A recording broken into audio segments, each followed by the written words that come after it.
안녕하세요. 대한민국 최고의 강연 최강 1교시 강의를 맡은 미술사학자 양정무입니다. 반갑습니다, 여러분. 예, 제가 지난주에 이어 두 번째 강의를 맡게 됐는데요.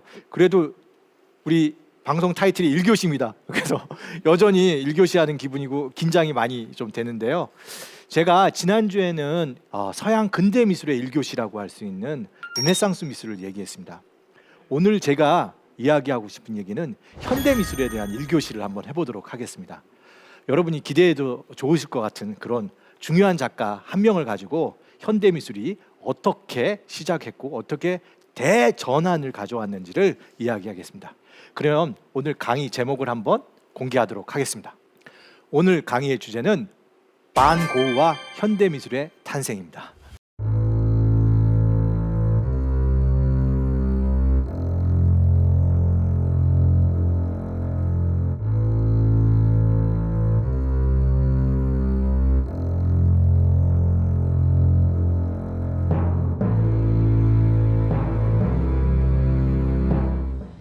지금 반 고흐의 자화상이 있고요. 반 고흐 하면 떠오르는 꽃이 하나 있죠. 뭡니까? 예, 그는 정말 해바라기를 사랑했고요. 해바라기를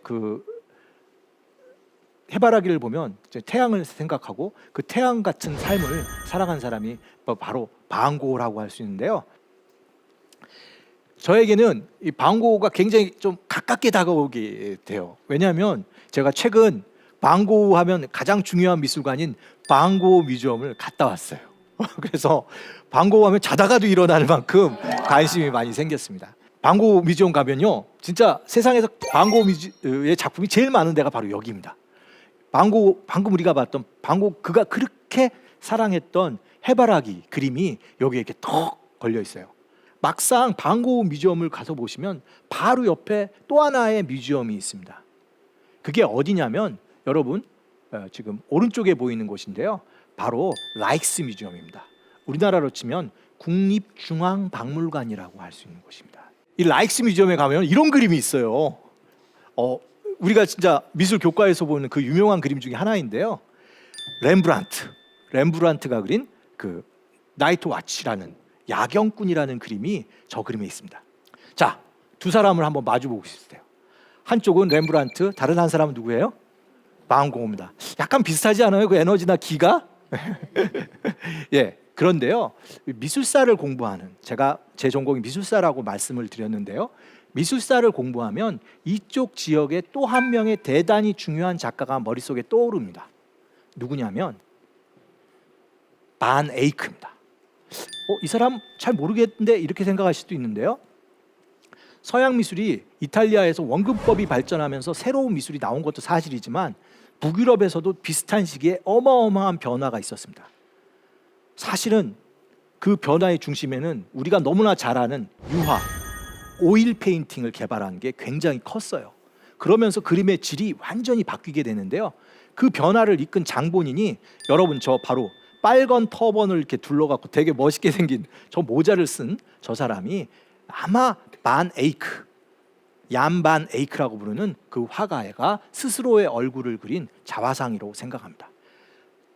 한번 보십시오. 얼굴을 살짝 들리면서 우리를 쳐다보고 있는 저 강렬한 눈빛은 이 두 작가 누구예요?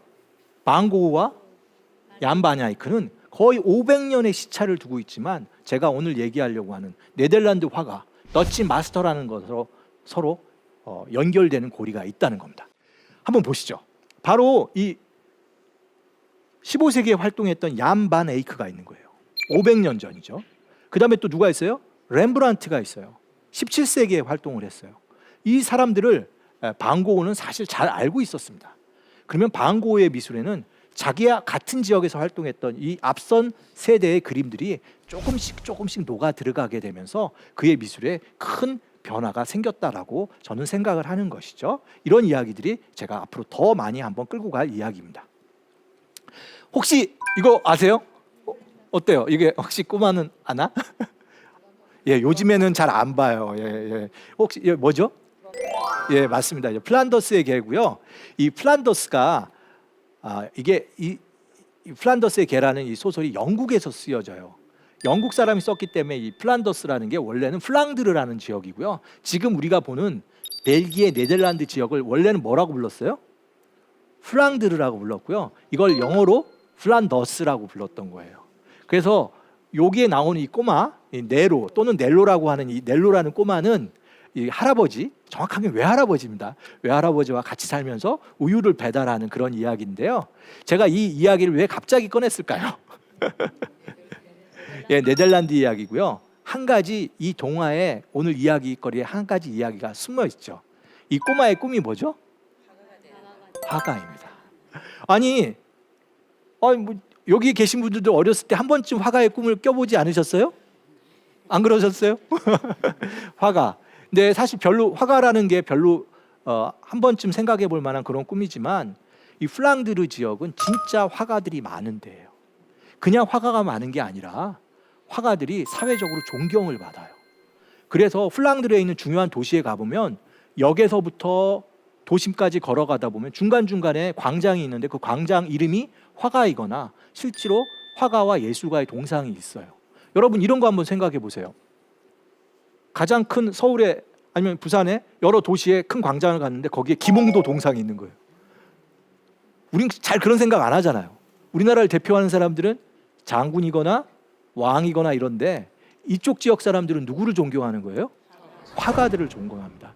그러니까 어렵게 살지만 이 꼬마, 이 넬로는 화가를 꿈꿔볼 만한 거죠. 그건 충분히 자기의 재능과 그걸 실천할 수 있는 것이고 사회적으로 존경받는 곳이 바로 이 플랑드르라는 곳이었고요. 이 플랑드르는 다시 말씀드리지만 네덜란드, 방고흐가 태어났던 그리고 그 아래쪽 지금 벨기에라고 하는 그 지역을 다 아우르는 용어였다고 볼 수가 있습니다.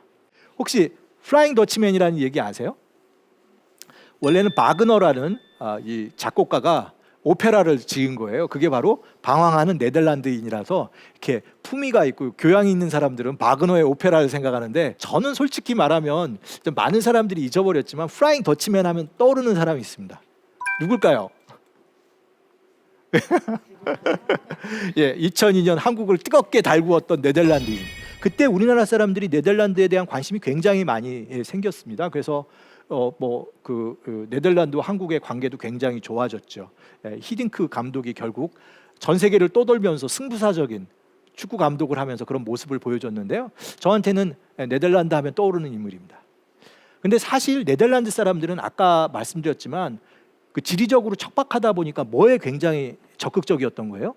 바다로 나가서 새로운 상업을 개척하면서 일자리를 찾고 이런 활동하는 거에 대해서 굉장히 적극적이었습니다. 그래서 지금도 외국이나 다른 나라에 가서 활동하는 데에서 거부감이 제일 없는 나라 중에 하나가 어느 나라예요? 네, 네덜란드 사람입니다. 이거는 한번 우리가 관심 있게 봐야 되는데요. 우리나라에도 네덜란드 사람 일찍 왔죠. 누구죠? 하멜도 있고 하멜이 왔더니 누가 또 온 거예요? 네덜란드 사람이 박연. 예, 그래서 이 사람들이 우리나라한테 이미 조선시대 한참 임진왜란, 병자호란 이때 우리나라한테 와서 뭘 가르쳐줬어요? 화포 기술을 가르쳐주기도 하고 서로 그런 우리나라를 위해서 싸웠던 사람이 또 네덜란드라기 때문에 또 그런 것을 알고 보면 그때 이미 배를 타고 어디까지 온 거예요? 중국, 한국, 일본까지 왔다 갔다 하던 사람들이 네덜란드였습니다. 바로 이제 그런 사람들이 네덜란드라고 생각을 하면 누가 이해가 되는 거예요? 바로 방고흐가 이해가 되시는 겁니다. 방고흐는 정말 다양한 곳에 삽니다. 아버지가 목회일을 하셨기 때문에 어렸을 때부터도 네덜란드 곳곳을 다니면서 활동을 했고요. 방고흐가 또 런던에도 삽니다. 그리고 이전 중요한 인생에 있어서 변화를 어디서 봐요? 파리에서 또 보게 되죠. 그리고 우리가 잘 알듯이 뜨거운 남쪽 나라를 동경하다 보니까 어디로 간 거예요? 남쪽 프랑스 아를르까지 가잖아요. 뭐 이런 식으로 해갖고 계속 떠돌아다녀요. 그런데 이 떠돌아다니는 거는 네덜란드 사람들한테는 전혀 이상한 게 아니에요. 우리나라는 우리 사람이 죽으면 한국에 돌아와서 모셔야 된다 이런 생각이지만 그는 실제로 파리 근교 오베르에서 죽었는데 아직 거기에 묻혀 있어요. 그러니까 사람들이 방고 하면 네덜란드 사람이라고 생각을 거의 안 하죠. 그 정도로 이 사람은 그냥 어쩌면 이게 방고뿐만 아니라 그쪽 나라 사람들은 현지에 가서 활동하고 거기서 죽어도 결국 그렇게 삶을 마감하는 게 네덜란드 사람들이 가지고 있는 전통적인 개방감이라고 보실 수도 있을 것 같습니다. 이런 거 하나하나가 방고를 이해하는 데 있어서 재미있는 이야기거리가 될 텐데요. 이런 이야기가 어떻게 그 작품 속에 모아 들어가는지는 좀 더 한번 우리가 살펴봐야 될 것 같습니다. 자, 방고가 제가 미술대학교에서 미술사를 가르치지만 방고는 미술대학을 다니지 않았습니다. 예, 참 어떻게 보면은 좀 어떻게 그런 사람이 현대 미술을 이끄는 개혁 혁신을 했을까 의아할 텐데요. 그래도 그의 인생에 있어서 미술과 관계된 가장 중요한 이야기 중에 하나가 그가 어떤 일을 한 거예요? 그가 고등학교 때부터 우리나라로 치면 대학교 때쯤 되는 꽤 긴 시간을 그림을 사고 파는 아트 딜러의 역할을 했습니다. 혹시 이런 일 없으세요? 저 조카가 집에서 놀고 있거나 그러면 야 와서 삼촌 일 좀 도와라 뭐 이런 일 없어요? 예, 아버지 형제 중에서 몇몇 분이 아트 딜러였어요. 그러니까 방고가 조카한테 너 와서 삼촌 일 좀 도우라고 했던 거죠. 그래서 그 당시에 꽤 잘 나가는 구필 화랑에서 일을 했습니다. 그래서 아까 제가 방고가 어디 살았어요? 런던에도 갔다고 했는데요. 런던 지점에 파견 나가서 거기서 그림을 꽤 잘 팔았다는 얘기도 있어요. 그러니까 사실은 너무나 숨어있는 놀라운 이야기죠. 미술대학은 안 갔지만 화랑에서 일하면서 그림이 사고 팔리는 과정을 누가 다 본 거예요? 방고가 본 건다. 그것도 하루 이틀 본 게 아니라 한 6년 정도 일을 해요. 꽤 재능이 있었던 거죠. 그러니까. 하지만 그가 거기서 아마 자기의 미래를 보지 못했고 그는 아버지를 따라서 뭐가 되고 싶었던 거예요? 목회일을 해보고 싶었어요. 하지만 방고 하면은 따라다니는 모든 이야기 중에 하나죠. 인생이 잘 안 풀려요. 예, 신학대학 시험에서 계속 떨어져요. 그래서 결국은 그 목사가 되는데 실패를 하게 됩니다. 그러다 이것도 저것도 안 돼갖고 거의 28살 될 때 뜻을 세우죠. 28살이면 지금도 무슨 일을 하기에는 조금 주저할 수 있는데요. 그때 이제 그가 자기의 인생의 방향을 뭐로 잡은 거예요? 화가가 되겠다고 생각을 한 겁니다. 그리고 그사 죽은 나이가 요즘 뭐 만 나이도 있고 하지만 거의 10년 동안 화가로 활동했고요. 그 중에서도 5년은 뭐 배우고 남 그리는 거 따라하다가 다 시간을 보냈고 결국 한 5년 정도인데 우리가 기억하는 거는 마지막 2년입니다. 그때 진짜 불꽃 같은 삶을 살고 가는 화가가 바로 방고인데요. 어쨌든 그의 숨은 이력 중에 하나가 바로 뭐예요? 아트 딜러예요. 굉장히 재미있는 이야기고요. 실제로 방고 하면 떼어놓을 수 없는 형제가 있죠. 복은 없었지만 누구의 복은 있었어요? 동생 복이 있었어요. 사실 아버지도 이 방고하고 별로 관계가 안 좋았던 것 같아요. 자꾸 방황만 하고 자기 일 못 찾고 있으니까 방고가 큰아들이거든요. 그러니까 얼마나 아버지가 또 마음이 아팠겠어요. 그래서 아버지와의 갈등도 굉장히 있었지만 그래도 누구? 자기 동생 4살 어린 동생하고의 관계는 굉장히 좋았던 것 같습니다. 근데 그 동생의 직업이 뭐죠?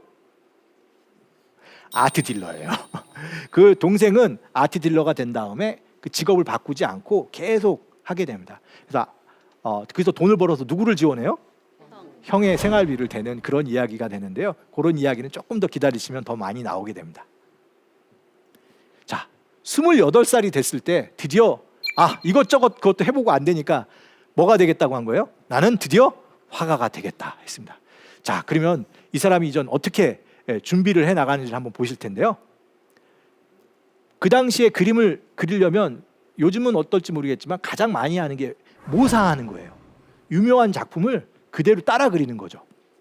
지금 보는 거는 밀레의 작품을 누가 그리고 있는 거예요?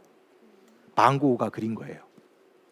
방고는 밀레라는 우리가 뭐로 알려져 있죠? 이삭 줍는 사람들, 뭐 이런 그림을 그리는 밀레를 좋아했어요.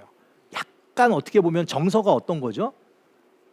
그러니까 뭐 화려하고 그런 걸 좋아하기보다는 힘들게 노동하는 노동자라든지 농민의 삶 속에서 진실을 찾으려고 했던 것 같습니다. 이런 그림들을 좋아했던 거고요. 실제로 그가 그린 첫 번째 그림은 바로 이 장면입니다. 네, 바로 여러분 잘 아시는 감자 먹는 사람들이고요. 어떠세요? 이 작품이 방고의 작품 세계를 앞으로 어떻게 나가는지 보여준다고 생각하면 좀 의아할 수 있을 정도로 그림이 무겁고 칙칙하죠. 예, 하루 종일 일하다가 밭에서 감자를 캐다가 일을 했고 저녁에 들어와서는 그 감자와 조그마한 따끈한 차 한 잔을 마시면서 가족들이 저녁 식사를 하는 그런 장면의 그림인데요. 방고우는 이 작품이 진짜 마음에 들었는가 봐요. 동생한테 편지를 쓰는데 야, 이건 진짜 이제 내가 그림 같은 그림을 그렸어, 이런 표현을 쓰면서까지 이렇게 흥분하는데요. 만약에 진짜 이 방고우가 이 정도만 그림을 계속 그렸으면 우리가 정말 방고우를 기억할 수 있었을까? 이런 생각이 좀 들긴 합니다만 어쨌든 이게 누구의 그림이라니까요? 방고우의 그림이라니까 관심이 일단 가긴 합니다. 예, 방고우는 참 놀랍죠. 그때도 동생한테 편지를 계속 써요. 그래서 편지를 쓰는데 편지 안에다가 뭐도 집어넣어줘요. 요즘 우리가 치면은 문자 보내면서 그림, 사진도 보내는 것처럼 자기가 어떤 그림을 그리고 있는지에 대한 드로잉도 친절하게 해갖고 이런 그림들을 그리게 됩니다.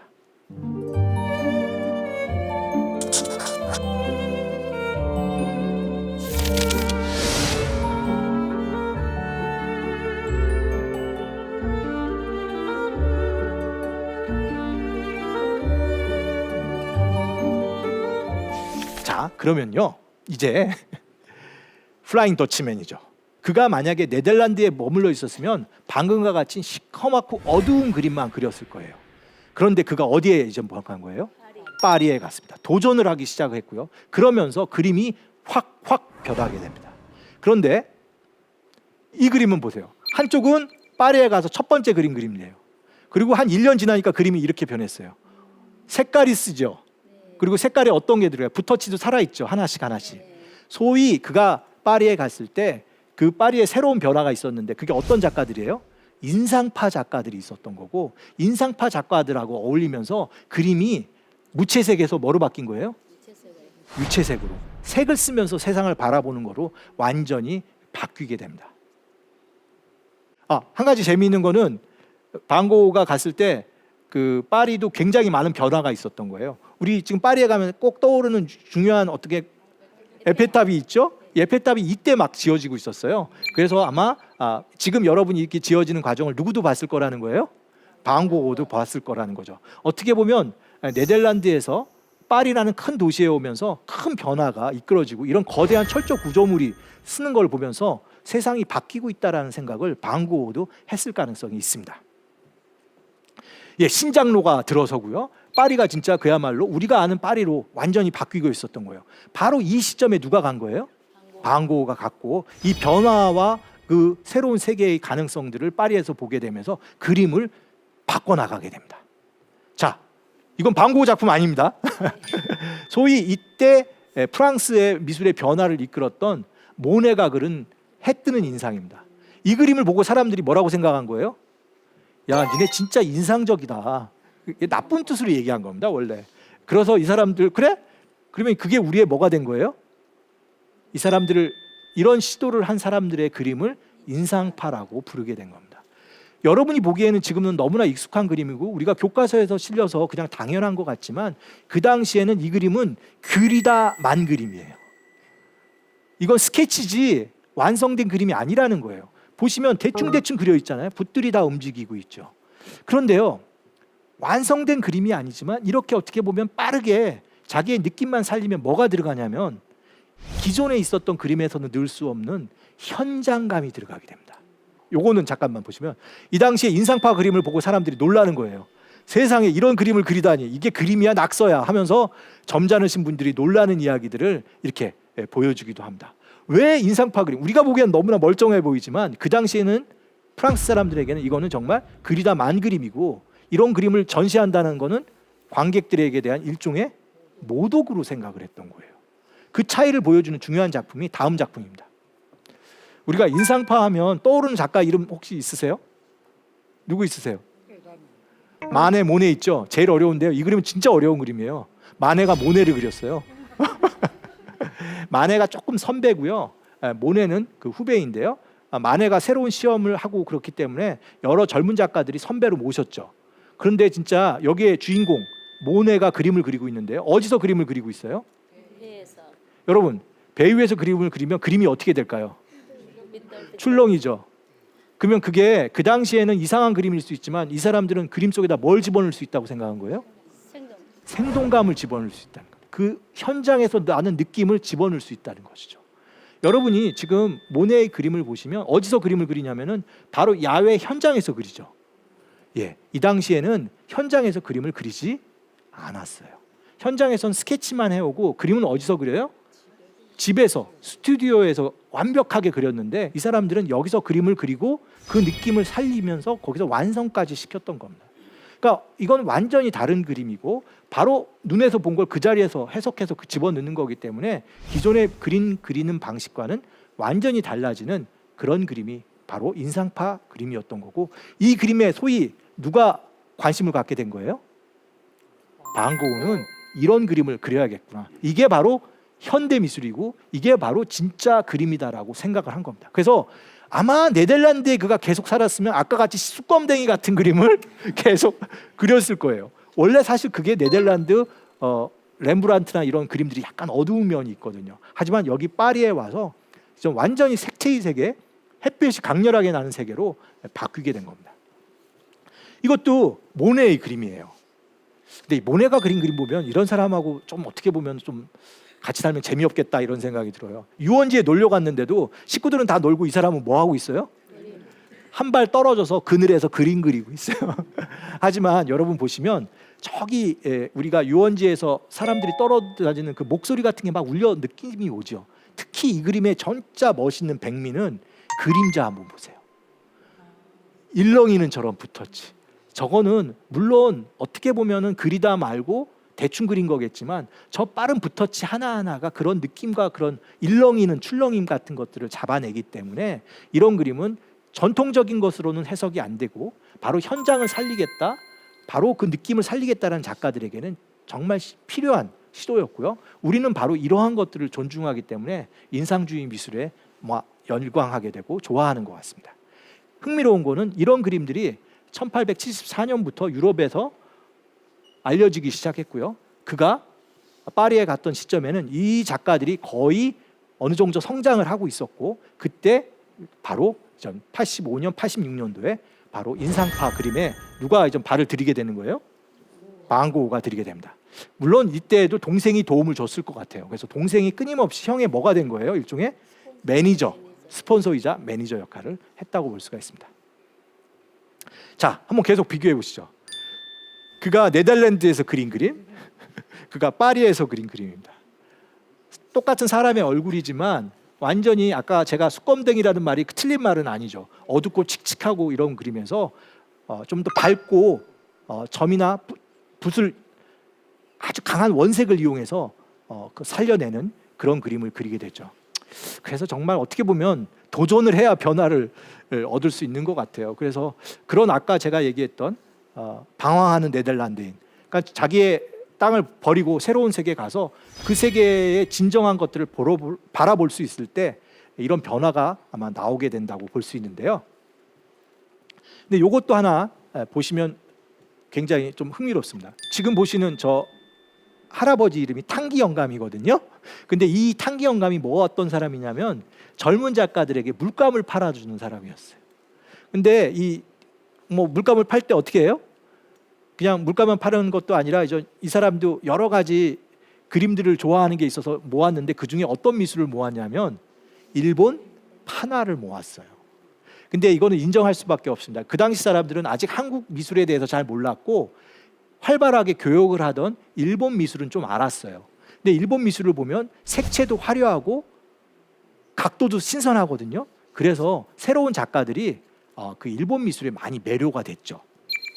그래서 지금 저 그림은 물감 파는 아저씨 탕기 영감을 누가 그린 거예요? 방고가 그렸는데 그 물감 가게에는 어떤 그림이 걸려 있었냐면 일본 파나 우키오에가 걸려 있었고요. 여러분이 보시는 왼쪽은 그가 우키오에를 그대로 한번 그려본 겁니다.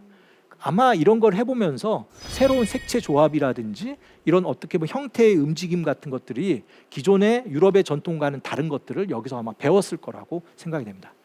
그런데요, 이 탕기 영감님은 마음이 좋아서 물감을 굉장히 외상으로도 주고 그림으로도 그냥 받고 싸게 줬는데, 이 그림을 지금까지 갖고 있었으면 굉장한 부자가 됐을 텐데 사모님은 많이 안 좋아했다는 그런 얘기가 지금까지도 전해오고 있습니다.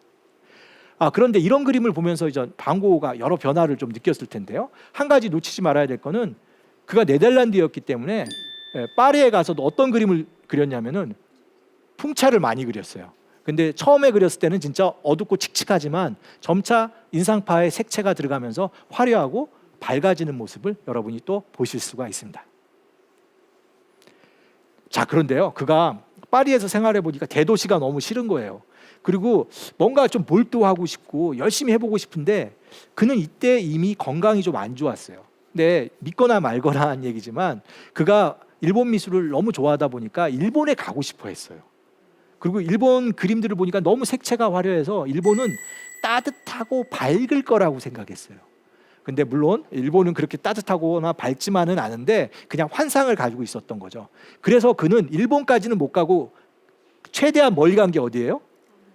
남부 프랑스에 있는 아를루에 갔던 거게 됩니다. 그래서 1888년부터 1년 좀 넘는 시간을 이쪽에서 활동하게 됐는데요. 여러분이 가장 잘 아는 반고 하면 떠오르는 그런 작품들은 거의 여기서 그려지게 됩니다. 그가 아마 원했던 거죠. 그림은 안 팔리고 비전은 없지만 여기서 내려가서 나의 혼신을 다해서 그림을 그리면 유명해질 거야, 이렇게 생각을 했던 겁니다. 실제로 여기 가서 어마어마하게 그림을 그리게 됩니다. 여러분 보시는 거는 지금 아를레에 살 때 그가 머물렀던 집인데요. 그가 이제 집이 너무 이상하고 하니까 노란색으로 칠해갖고 지금도 노란 집으로 알려져 있는데요. 지금도 이렇게 흑백 사진으로는 저렇게 남아 있는데요. 여기 아를레에 가면 있을까요, 없을까요? 예, 바로 요 집인데요. 예, 이게 2차 세계대전 때 폭격을 맞아갖고 없어졌습니다. 안타깝고 지금은 뭐로만 남아 있어요? 방고의 그림과 그 현장에 가면 이게 표지만 남겨져 있는 그런 아쉬움을 주는 곳이기도 합니다. 그가 여기서 혼자 고독하게 그림을 그리면서 자기 방을 그림을 그렸는데요. 중요한 거는 방고는 자기가 그림을 그리거나 그러면 항상 편지로 기록을 남겼습니다. 이게 매우 중요해요. 그림도 중요하지만 그가 남긴 기록을 보게 되면 현대 미술의 중요한 부분들이 거기에 거의 정확하게 그려져 있습니다. 이 방을 그리고 나서 그가 쓴 편지를 제가 한번 보여드리겠습니다.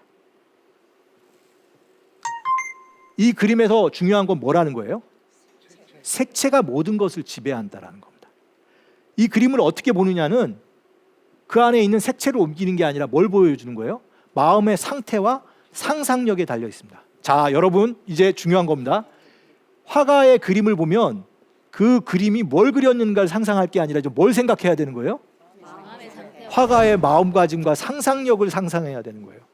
그러니까 실제로 이 그림은 자기의 방을 그대로 그린 게 아니라 자기가 이 방을 어떻게 느꼈느냐를 그린 겁니다. 실제로 여러분이 보시면 이 벽지가 보라색에 가까운데요. 실제로는 이 보라색이 아니라 벽지가 흰색이었다는 거예요. 침대도 하얀색이었습니다. 하지만 이걸 어떻게 그린 거예요? 나의 마음가짐과 상상력으로 해서 재해석한 거죠. 자, 여러분 중요한 이야기가 좀 나오겠죠. 이게 바로 뭐예요? 우리가 현대미술을 하면 어떻게 보라는 거예요? 우리의 마음가짐과 상상력을 이용해서 작가의 그림을 보라고 하는데 그런 이야기들의 징검다리들이 여기서 이렇게 만들어지고 있는 겁니다. 방고 이전에는 그림을 그릴 때 뭘 생각했어야 돼요? 무엇을 보고 무엇을 생각하느냐를 그려야, 그러니까 우리의 보이는 것을 그대로 일종의 사진처럼 그렸는데 이제는 더 이상 그럴 필요가 없는 거죠. 내가 어떻게 보고 어떤 느낌으로 생각하느냐를 바로 그것을 담는 게 그림이 되어버린 겁니다. 이런 시도를 누가 제일 먼저 한 거예요? 방고. 네, 방고가 한 거예요. 이거 어떻게 보면은 너무나 쉬운 생각 같긴 하지만 그래도 기존적인 전통은 보이는 대로 그렸는데 이제 느끼는 대로 그리는 게 바로 방고 그림의 시작이라고 할 수가 있겠습니다. 예, 이런 그림들도 보시게 되면 서양 미술이나 우리도 그렇지만 보색이라는 색채는 쓸 수가 없습니다. 하지만 이 책은 노란색, 녹색 이런 빨간색, 빨간색과 녹색은 보색이라서 굉장히 충돌하는 색으로 안 쓰는데요. 천정이나 불빛을 보시면 이런 색깔을 과감하게 씁니다. 그럼 왜 쓰냐? 나한테는 이게 바로 술집 12시 분위기거든요. 그 끈적끈적한 분위기를 담기에는 이런 색채 조합이 최고라는 겁니다. 이런 분위기로 이런 그림을 그려냈다라는 것이죠. 모르겠습니다. 여기저기에 누워서 자는 사람 보이세요? 예, 저러면 안 되겠죠? 미술은 세상을 보는 걸 그대로 담는 것이 아니라 작가가 적극적으로 해석하고 자기의 느낌을 살리는 세계라는 것을, 색채도 그렇게 의해서 마음대로 변화될 수 있다는 게 방고우의 주장이고요. 그림에서는 그런 부분들이 하나씩 둘씩 바로 살아나게 됩니다. 예, 방고우 하면 우리가 빼놓을 수 없는 게 바로 뭐죠? 해바라기죠. 사실 제가 오늘 미술사를 통해서 그의 작품을 좀 설명하겠다고 했는데요. 우리가 해바라기는 방고우가 태양을 동경했기 때문에 자기의 분신처럼 사랑했던 꽃이기도 합니다만, 서양 미술사를 공부해 보면 방고우의 이 꽃그림은 다시 보일 수밖에 없습니다. 잠깐 제가 얘기를 해드리면, 원래 이런 꽃그림은 네덜란드 사람이 17세기 때 바니타스라는 주제로 그리게 됩니다. 바니타스가 무슨 뜻이냐면은 허영, 사치에 대한 경고를 보여주는 그림이거든요. 또는 메멘토 모리라는 용어를 쓰게 됩니다. 이 그림을 보면 뭘 생각하셔야 돼요? 죽음을 생각하라는 겁니다. 아니, 꽃을 보면서 뭐 그렇게 심각하게. 자세히 꽃을 보십시오. 꽃은 필 때 시간적인 한정이 있죠. 그렇기 때문에 자세히 보면 화려한 꽃이 있지만 그 안에 시들어가거나 죽어가는 꽃도 있습니다. 이런 것들이 인생의 찰나를 보여준다는 거기 때문에 네덜란드 사람들은 이런 그림을 보면서 절제하거나 삶의 어떤 경고를 느꼈던 것이죠. 근데 이런 전통이 있었기 때문에 방고우의 그림에서도 이러한 어떻게 보면 바니타스의 메시지를 읽어보실 수가 있는 겁니다. 예, 이 당시 네덜란드 사람들의 그림을 보게 되면 그 꽃 속에 죽어 있는 꽃도 있고요, 벌레도 되게 많아요. 그런 어떻게 보면 육체가 한시적으로 살고 가고 결국 병들고 죽는 것을 그림을 통해서, 저런 꽃그림과 곤충을 통해서 보이거든요.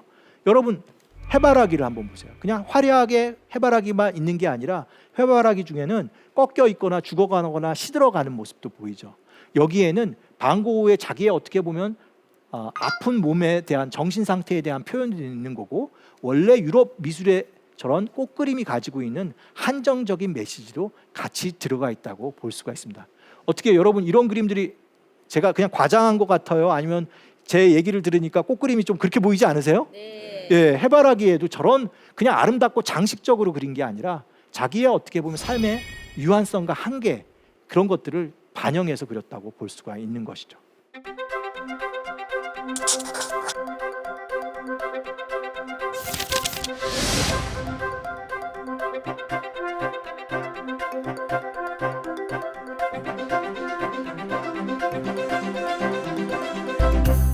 또 그가 이제 해바라기를 그렸던 이유는 자기 친구가 놀러 올 걸 기념하기 위해서 그 방을 장식하려고 그렸던 거예요. 원래 그렇죠. 시골 가서 혼자 살면 심심하니까 친구 부르잖아요. 그래서 파리에서 알던 친구가 왔어요. 그게 바로 누구냐면, 같은 이름이 약간 비슷하기도 한데 고갱이입니다. 스펠링은 다른데요, 같은 고호 고갱인데 고갱이 내려왔어요. 어떻게 보면 참 우연이죠. 현대미술에 떼놓을 수 없는 두 명의 중요한 작가가 같이 이 아를르에서 하숙방을 쓰면서 같은 활동을 했던 것이죠. 예, 방고우와 고갱입니다. 이 두 사람 중에서 고갱이 나이가 많아요. 그리고 이 사람들 늦깎이로 그림을 그려갖고 고우가 좋아했어요. 그래서 원래 서로가 친했거든요, 파리에서. 그러니까 뭐 아마 내려오라고 하니까 내려왔죠. 근데 또 한 가지 이유도 있어요. 고갱도 돈이 없었거든요. 그래서 태호가 돈을 빌려준, 생활비를 준다니까 내려가서 그림을 그렸습니다. 그런데요, 이렇게 성격 강한 두 사람이 살면 일이 됐을까요, 안 됐을까요? 네, 잘 안 됩니다. 그래서 이거는 그 고갱의 자화상을 보시게 되면 이 사람이 약간 조금 자기 망상이 좀 있는 것 같이, 이 자기 자화상을 보면 머리 위에 뭐가 있어요? 하엘로라고 이전 천사다 이런 그 성인들이 쓰는 그런 거 있지만 자기애가 아주 강한 사람이었어요. 이런 사람이 있으니까 누구랑 충돌할 수밖에 없는 거예요. 고우와 고갱은 처음에는 잘 지냈지만 자꾸 싸우게 되고 서로 세계관이 달라지니까 부딪히게 됩니다. 너무나 유명한 이야기죠. 그리고 원래 이런 일들은 명절 전에 벌어집니다. 크리스마스 전전날 둘이 대판 싸웠고 이 과정에서 방고우는 알려진 바에 의하면 발작을 하면서 자기 귀를 잘랐던 겁니다. 결국 이 장면을 보고 놀래갖고 고갱은 옆집으로 피했다가 그 다음날 아침 첫 차 타고 파리로 가면서 동생한테 편지를 쓰죠. 고 동생한테. 너희 형이 이제 완전히 정신을 놓았다. 빨리 형을 어떻게 해라 하는 건데, 거기서 이제 발작에서 벗어난 누구죠? 방고우가 그 절망에 빠져서 자기 자화상을 그린 것이 이렇게 지금 남아져 있습니다. 정말 슬픈 이야기인데요. 어쨌든 그는 이렇게 되면서 완전히 자기에 대한 어떤 희망과 이런 것들을 놓게 되면서 정신병원에 들어가게 됩니다. 그때 그린 그림이 바로 별이 빛나는 밤입니다. 예. 어떻게 생각하시면 이런 그림들이 그가 이제 건강이 나빠지면서 죽어가면서 병실에서 동트는 모습을 보고 그린 그림입니다. 이렇게 보면 아마 느낌이 좀 더 다르실 거고요. 그가 이제 마지막에 좋아했던 게 이런 그 플라타너스 같은 이런 나무거든요. 하늘로 솟아오르는 이런 나무들이 그의 어떻게 보면 삶에 대한 마지막 불꽃 같은 그런 느낌까지도 주게 됩니다. 방고가 선배 네덜란드 화가한테 어떤 것을 배웠을까? 그 중에서 많은 것들은 유화의 디테일입니다. 방고 작품들이 되게 빠르게 그리고 두터운 것 같지만 질감뿐만 아니라 사실감도 어느 정도 있거든요. 그 느낌은 누구한테 배웠다라는 거예요? 원래 이쪽 지역 특유의 표현인데요. 이쪽 지역은 디테일이 그림들이 아주 좋습니다. 한번 보시죠. 역시 놀라시는군요. 예. 예, 그림이 오래되다 보니까 좀 갈라졌지만 그 눈빛 이런 게 보여요? 실핏줄, 눈주름 이런 것을 그리기 때문에 이쪽 지역에서 화가가 그림 좀 그리려면 이런 부분들을 무시할 수가 없었던 겁니다. 같은 반시죠? 예, 이거는 아르놀피니의 부부 초상화인데 얀바냐이크 그림인데요. 저 거울 한번 보시죠. 안 놀라세요?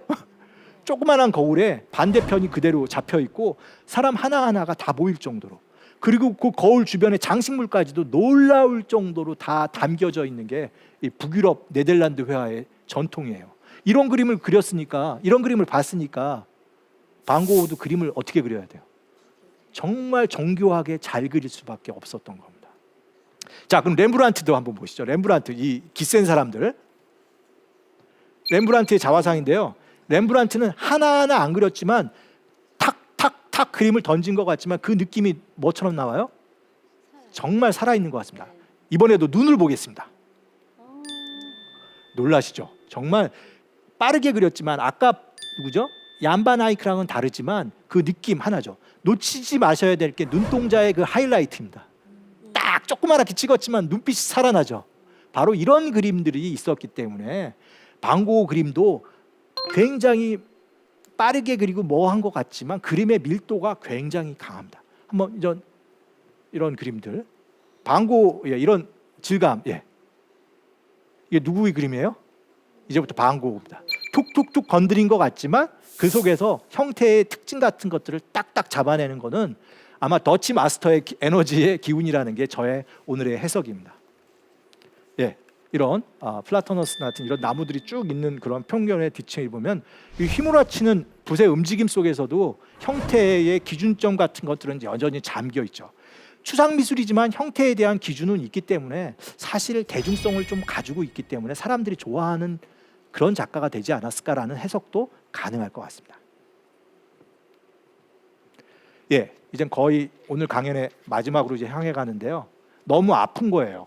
그래서 동생이 형을 데려와서 파리 근교의 오베르라는 곳에서 요양을 하게 됐습니다. 그 원래 동네에 가면 꼭 조그마한 성당이 있잖아요. 그 성당을 그린 그림이 방고우의 그림인데요. 실제 보는 거하고는 좀 다르지만 색채나 형체들이 훨씬 더 어떤 느낌이 와요? 좀 이렇게 정신적으로 역적인 그런 느낌이 오죠. 방고우 그림의 매력이 조금 보이세요? 네. 예, 그가 오베르라는 곳에 갔던 이유는 여기에 그 화가이자 의사가 있었어요. 이 의사의 치료를 좀 받으려고 한 건데 이 사람이 바로 이제 가셰 박사라는 사람인데요. 이제 뭐 이런 얘기를 하면 좀 안 되겠지만 방고우가 약간 좀 나쁜 환자이긴 했던 것 같아요. 이 의사랑 면담을 하고 나서 동생한테 뭐라고 편지를 썼냐면 의사를 만나봤는데 가세 박사는 나보다 상태가 더 안 좋아. 의사도 약간 우울증이 있었던 거예요. 예, 서양 미술에서 저렇게 팔을 괴고 있는 자세는 우울증 자세예요. 그래서 아마 그림을 좋아하고 인상파 화가들하고 어울렸던 의사이긴 한데 스스로도 약간 정신적으로 조금 약했던 분이었던 것 같은데, 이 사람이 주치의가 돼서 그것을 보살폈지만 결국 아시는 대로 방고흐는 권총 자살을 시도했고 그것도 한 번에 성공을 못했고 뭐 그러면서 결국 그 총상으로 며칠 후에 죽게 되죠. 그가 마지막 삶을 마감하면서 그리기 지은 일종의, 우리가 이런 작품을 절명작이라고 하는데요, 절명작이라고 할 수 있는 밀바지를 나는 까마귀가 그의 마지막 작품이 됩니다. 어떤 이 저기서 보이는 색채, 움직이는 그 바람에 의한 밀밭, 저기서 까마귀의 움직임, 이런 것들이 그의 마지막 순간을 아마 보여주는 그런 느낌으로 다가올 수도 있을 것 같습니다. 그는 그래서 네덜란드에 죽은 게 아니라 어디에 묻혀 있어요? 예, 오베르슈르 우아주라는 파리 근교에 있는 이곳에 묻혀 있고요. 그를 좋아하는 사람들은 그 무덤에다가 어떤 꽃을 바칠까요? 해바라기입니다. 그리고 안타깝게도 그의 동생인 누구예요? 테오도 거의 한 6개월 상관으로 생을 마감하게 됩니다. 그래서 그도 이제 원래 파리에 묻혔지만 후에 누구랑 그 친했던 그 형제를 위해서 지금 어디에 묻혀 있어요? 오베르에 서로 나란히 묻혀 있습니다. 그래서 이 두 형제가 지금 이렇게 함께하고 있는데요. 자, 제가 오늘 미술을 통해서 마술을 보여준다고 했는데요. 방고 일생 동안 그렇게 그림을 팔려고 했는데요, 한 점이나 두 점밖에 못 팔았어요.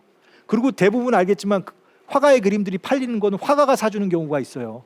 그냥 일종의 동료로서 도와주는 거죠. 그러니까 사실은 제대로 된 그림을 한 번도 못 팔았어요. 그런데 그 사람이 어떻게 지금까지 유명하게 됐을까요? 이건 예, 이 마법 같은 변화를 이끈 사람이 테오의 부인 요한나였습니다.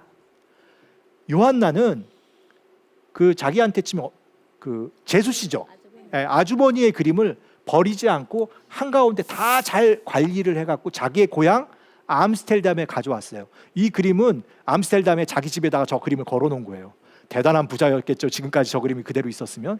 네, 맞습니다. 이 그림의 상당수가 어디로 간 거예요? 방고흐 뮤지엄에 기증이 되었죠. 이 요한나는 그림만 잘 관리한 게 아니라, 잘 들으십시오 여러분, 편지도 안 버렸습니다. 편지 600통을 거의 정확하게 660통이라고 알려진 이 편지도 다 관리를 했고요. 이 편지도 묶어서 책으로 낸 사람이 바로 요한나입니다. 그래서 제 오늘 강의의 중요한 주제 중에 하나가 재수 씨한테 잘하자, 이런 게 하나도 또 숨어 있는 경우인데요. 어떻게 보면 그에게 마지막 남은 혈육이라고 할 수 있는 이 요한나가 그를 그렇게 유명하게 만들어준 겁니다. 전시도 중요한 데만 보내고요, 작품도 아무데나 팔지 않았습니다. 일종의 관리를 잘 해준 거죠. 큐레이터 역할을 해준 겁니다. 매니저 역할을 잘 하다 보니까 방고흐의 이름은 점차 더 유명하게 된 겁니다. 자, 이후에 있는 화가들은 방고흐를 보면서 뭘 느낀 거예요? 아, 내가 색채를 마음대로 해석할 수 있구나. 나를 표현하기 위해서 뭘 변형시킬 수 있어요? 형태와 색채, 특히 색채를 바꿀 수 있다라고 생각을 했던 겁니다. 이 블라멩크라는 사람은 참 나쁜 사람이에요. 그냥 그만큼 자기가 누구를 좋아한다는 거예요? 방고흐를 좋아한다는 뜻이겠지만, 나는 아버지보다 방고흐를 더 좋아한다. 이 말은 바로 뭐죠? 방고흐 때문에 나는 뭘 변화할 수 있었던 거예요? 색채와 형태를 변화를 줄 수 있다. 이런 것을 얘기한 방고흐는 나의 정신적인 아버지다라고 아마 주장을 했던 거고요. 블라멩크 같은 사람이 이끌었던 미술 운동을 우리가 야수파라고 부릅니다. 예. 서양 문명의 그 찬잔한 호숫가에 돌을 던진 또 하나의 사람이 야수파예요. 짐승이에요, 짐승.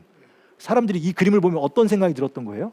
야수의 느낌이 왔다라는 건데, 이런 야수의 그림을 그릴 수 있을 때 그걸 도움을 줬던 사람은 누구예요? 방고흐였던 거예요.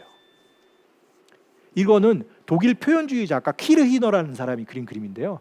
이제부터 화가들이 꼭 그리는 그림 중에 하나가 바로 어떤 그림이에요? 해바라기입니다. 이제부터 사람들이 해바라기를 다 그려요, 화가들이. 자, 해바라기에 들어갔던 그 색채가 이 그림을 바라보고 있는 여인의 얼굴에도 들어가죠. 이 색채가 마음대로 움직이고 활발하게 움직이게 됩니다. 이런 변화를 누가 준 거죠? 네, 방고흐가 줬다고 보실 수가 있습니다. 예, 야수파 중에 빼놓을 수 없이 중요한 작가가 마티스라는 작가인데요. 그가 그린 방을 보게 되면 이 방이 완전히 다 무슨 색깔이에요? 붉은색으로 되어 있는데요. 이렇게 원래 있었던 방의 색채보다도 자기의 느낌, 자기의 표현을 마음대로 넣어서 그릴 수 있는 세계를 이끌어준 중요한 실험을 한 사람이 바로 반 고흐였고, 이런 그림들이 이후에 계속 나오게 되면서 누구의 이름은 계속 올라가는 거예요? 반 고흐의 이름은 올라가게 됩니다. 이제 반 고흐가 정말 서양 미술의 역사의 중심에 서게 되는 중요한 순간을 한번 볼 텐데요. 바로 이겁니다. 1936년 미국 모마에서 지금 보시는 알프레드 바 주니어라는 관장이 중요한 전시를 하나 기획합니다. 타이틀이 뭐냐면 큐비즘 앤 앱스트랙트 아트입니다. 큐비즘과 추상 미술인데, 사람들이 추상 미술을 잘 모르니까 뭘 그려준 거예요? 족보를 그려준 거예요. 개통을 그려줬어요. 그러면 여러분, 이 전시가 큐비즘이기 때문에 어느 글씨가 제일 커요? 큐비즘이 제일 큽니다. 그 다음이 뭐예요? 포비즘이에요. 그만큼 큐비즘, 포비즘이 중요한데요. 더 보면 그 현대 미술의 계보의 첫 줄을 보시면 누가 보여요? 오늘 얘기했던 두 명이 등장하죠.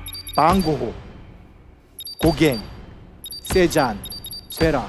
드디어 뭐로 인정받는 거예요? 현대 미술을 이끌었던 4명의 성인 중에 누가 낀 겁니까? 반 고흐가 낀 거예요. 이제 반 고흐의 업적은 누구도 부정할 수 없이 됐는데요. 이게 연대가 1936년입니다. 그가 죽고 나서 2세대가 되기 전에 그의 제수씨 요한나의 노력에 의해서 그의 미술은 완전히 세계적으로 인정받는 그런 작가가 된 것이죠. 이게 어떻게 보면 마법 같은, 마술 같은 미술을 이야기에 주인공이 바로 반 고흐였던 겁니다. 자, 해바라기요. 자, 가격이 얼마일까요? 1987년에 한 번 거래가 됐습니다. 그때 가격으로 치면 약 400억입니다. 지금으로 치면 1000억 이상일 거고요. 만약에 마켓에 나오면 1000억 이상부터 시작을 해서 어디로 갈지 모르겠습니다. 어떻게 보면 슬프죠.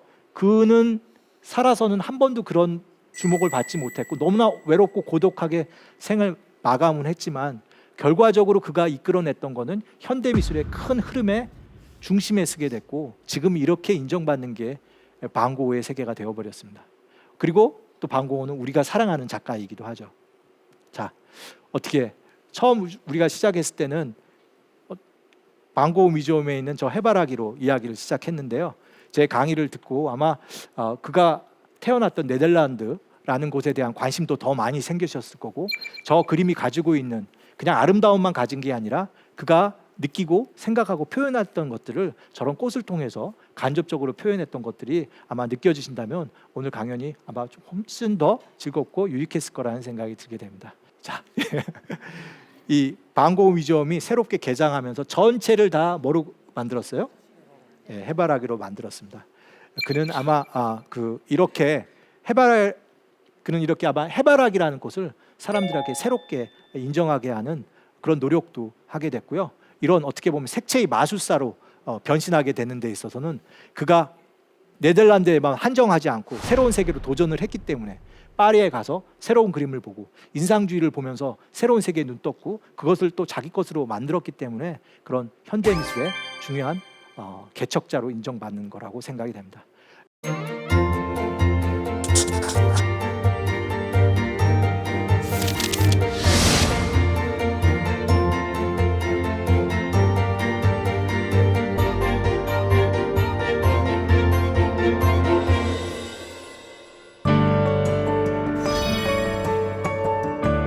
자, 그럼 오늘 강연을 한 줄로 정리하겠습니다. 한번 읽어주시겠어요? 예술은 인생의 끝에서 다시 시작한다. 예, 반 고흐를 보게 되면 우리가 인생은 정말 1막만 있는 게 아니라 뭐도 있는 거예요? 2막도 있다라는 생각이 듭니다. 그래서 우리가 요즘에는 어떻게 보면 삶에 대한 희망과 이런 것들을 너무 쉽게 접기도 하는데요. 반 고흐를 보게 되면 정말 인생의 끝은 끝나고 나도, 우리가 야구는 뭐라고 그러죠? 예, 9회 말이지만 야구는 9회 말이 있지만, 예, 우리 인생과 예술에는 9회 말이 없이 그냥 가는 겁니다. 끝까지. 예, 죽음 후에도 그 평가는 계속되는 것 같습니다. 예, 지금까지 대한민국 최고의 강연 최강 1교시 양정우였습니다.